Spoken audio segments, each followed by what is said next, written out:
Max ಸಿನಿಮಾದಲ್ಲಿ ಅಕ್ಷಯ್ ಮಹಾರ್ಜುನ್ ಆಗಿ, ಮಾರ್ಕ್ನಲ್ಲಿ ಅಜಯ್ ಮಾರ್ಕಂಡೇಯನಾಗಿ ಮಿಂಚಿದ ಮೇಲೆ ಕಿಚ್ಚ ಸುದೀಪ್ ಇದೇ ವರ್ಷ ಧ್ರುವ ಸರ್ಜಾ ಅವರ ಕೆಡಿ ಚಿತ್ರದಲ್ಲಿ ಕಾಲ ಭೈರವನಾಗಿ ಅಬ್ಬರಿಸಿದ್ರು.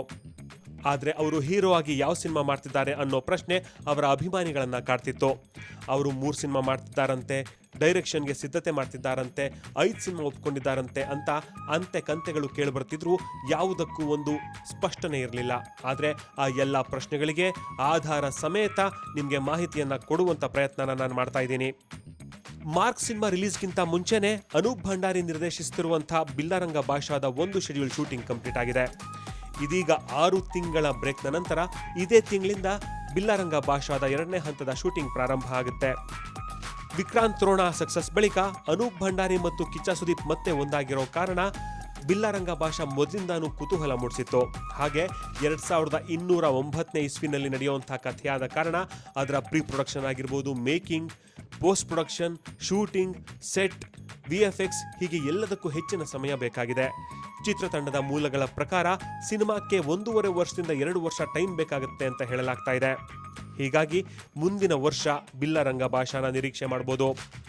ಇನ್ನು ಮಾರ್ಕ್ ಸಿನಿಮಾದ ಪ್ರಚಾರದ ಟೈಮಲ್ಲಿ ಕಿಚ್ಚ ಸುದೀಪ್ ಅವರೇ ಹೇಳಿದ್ರು, ತೆಲುಗು ನಿರ್ದೇಶಕ ಸುಕುಮಾರ್ ಅವರ ಟೀಮ್ನಲ್ಲಿ ಕೆಲಸ ಮಾಡಿದಂಥ ಒಬ್ಬ ಹುಡುಗ ಅವರಿಗೆ ರೊಮ್ಯಾಂಟಿಕ್ ಕಾಮಿಡಿ ಕಥೆಯನ್ನ ಹೇಳಿದ್ದು ಅದನ್ನು ಒಪ್ಕೊಂಡಿದ್ದೀನಿ ಅಂತ ತಿಳಿಸಿದ್ರು. ಆ ಚಿತ್ರದ ಶೂಟಿಂಗ್ ಸಹ ಇನ್ನು ಕೆಲವೇ ದಿನಗಳಲ್ಲಿ ಪ್ರಾರಂಭ ಆಗುವಂಥ ಒಂದು ಸಾಧ್ಯತೆ ಇದೆ. ಈ 2 ಸಿನಿಮಾಗಳ ನಡುವೆನೇ ಕಿಚ್ಚ ಸುದೀಪ್ ಮತ್ತೆ ಡೈರೆಕ್ಷನ್ಗೆ ಮರಳೋದಕ್ಕೆ ಸಿದ್ಧತೆ ನಡೆಸಿದ್ದಾರೆ. 2014ರಲ್ಲಿ ರಿಲೀಸ್ ಆದಂಥ ಮಾಣಿಕ್ಯ ಬಳಿಕ ಕಿಚ್ಚ ಸುದೀಪ್ ಮತ್ತೆ ಆಕ್ಷನ್ ಕಟ್ ಹೇಳಿಲ್ಲ. ಹೀಗಾಗಿ ಕಳೆದ 6 ತಿಂಗಳಿನಿಂದ ಅವರು ಸೈಲೆಂಟ್ ಆಗಿ ಮನೇಲೆ ಕೂತ್ಕೊಂಡು ಪ್ರೀ ಪ್ರೊಡಕ್ಷನ್ ಕೆಲಸ ಮಾಡ್ತಿದ್ದಾರಂತೆ. ಆ ಸಿನಿಮಾ ಸಹ ಅವರ ಹುಟ್ಟುಹಬ್ಬದ ಸಮಯದಲ್ಲಿ ಸೆಪ್ಟೆಂಬರ್ನಲ್ಲಿ ಅನೌನ್ಸ್ ಆಗುವಂಥ ಒಂದು ನಿರೀಕ್ಷೆ ಇದೆ. ಇದಲ್ಲದೆ ತಮಿಳು ನಿರ್ದೇಶಕ ವೆಟ್ರಿಮಾರನ್ ಬರೆದಿರುವಂತಹ ಒಂದು ನೈಜ ಘಟನೆ ಆಧಾರಿತ ಕತೆಗೆ ಅವರದೇ ಗರಡಿಯ ಹುಡುಗನೊಬ್ಬ ಆಕ್ಷನ್ ಕಟ್ ಹೇಳ್ತಿದ್ದಾನೆ. ಆ ಸಿನಿಮಾದಲ್ಲಿ ಕಿಚ್ಚ ಸುದೀಪ್ ಗೆಸ್ಟ್ ಅಪಿಯರೆನ್ಸ್ ಮಾಡ್ತಾ ಇದ್ದಾರೆ. ಆ ಚಿತ್ರದ ಹೆಸರು ಅಂಡರ್ 18. ವಿಕ್ರಾಂತ್ ಮತ್ತು ಐಶ್ವರ್ಯ ರಾಜೇಶ್ ಮುಖ್ಯ ಭೂಮಿಕೆಯಲ್ಲಿ ನಟಿಸಿರುವಂತಹ ಚಿತ್ರ ಇದು.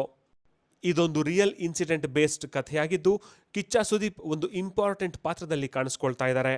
ಹಾಗೆ ತಮಿಳಿನ ಮತ್ತೊಬ್ಬ ನಟ ನಿರ್ದೇಶಕ ಸಮುದ್ರ ಕಿಣಿ ಅವರ ನಿರ್ದೇಶನದಲ್ಲಿ ಮೂಡಿ ಬರ್ತಾ ಇರುವಂಥ ಒಂದು ಹೊಸ ಸಿನಿಮಾದಲ್ಲಿ ಕಿಚ್ಚ ಸುದೀಪ್ ಅವರು ಒಂದು ಇಂಪಾರ್ಟೆಂಟ್ ಪಾತ್ರದಲ್ಲಿ ಕಾಣಿಸ್ಕೊಳ್ತಾ ಇದ್ದಾರೆ. ಇದು ಕೇವಲ 1 ದಿನದ ಶೂಟಿಂಗ್ ಆಗಿದ್ದು ಈಗಾಗಲೇ ಚೆನ್ನೈನಲ್ಲಿ ಆ 1 ದಿನದ ಶೂಟಿಂಗನ್ನು ಸುದೀಪ್ ಮುಗಿಸಿದ್ದಾರೆ. ಕಥೆ ಮತ್ತು ಪಾತ್ರದ ಬಗ್ಗೆ ಕೇಳಿ ತುಂಬ ಎಕ್ಸೈಟ್ ಆಗಿದ್ದಾರಂತೆ ಕಿಚ್ಚ ಸುದೀಪ್. ಇತ್ತೀಚೆಗಷ್ಟೇ ಸಮುದ್ರ ಕಿಣಿ ಬೆಂಗಳೂರಿಗೆ ಬಂದು ಕಿಚ್ಚ ಸುದೀಪ್ ಅವರ ಭಾಗದ ಡಬ್ಬಿಂಗ್ ಅನ್ನು ಸಹ ಪೂರ್ಣಗೊಳಿಸಿದ್ದಾರಂತೆ. ಹೀಗೆ ಬಿಲ್ಲಾರಂಗ ಭಾಷಾ ನಂಬರ್ 1 ಆದರೆ ತಮ್ಮದೇ ಡೈರೆಕ್ಷನ್ ಸಿನಿಮಾ ನಂಬರ್ 2, ಬಳಿಕ ರೊಮ್ಯಾಂಟಿಕ್ ಕಾಮಿಡಿ ನಂಬರ್ 3 ಆದರೆ ವೆಟ್ರಿಮಾರನ್ ಕಥೆ ನಂಬರ್ 4, ಇನ್ನು ಸಮುದ್ರ ಕಿಣಿ ನಿರ್ದೇಶನದ ಸಿನಿಮಾ ನಂಬರ್ 5. ಹೀಗೆ ಒಟ್ಟು 5 ಸಿನಿಮಾಗಳಲ್ಲಿ ಕಿಚ್ಚ ಸುದೀಪ್ ಸದ್ಯ ಬ್ಯುಸಿಯಾಗಿದ್ದಾರೆ. ಈ ಎಲ್ಲ ಸಿನಿಮಾಗಳ ನಡುವೆ ಕಿಚ್ಚ ಸುದೀಪ್ ಸೆಪ್ಟೆಂಬರ್ ಅಕ್ಟೋಬರ್ ಬಂತು ಅಂದರೆ ಸಾಕು ಮತ್ತೆ ಬಿಗ್ ಬಾಸ್ನಲ್ಲಿ ಬ್ಯುಸಿಯಾಗಲಿದ್ದಾರೆ.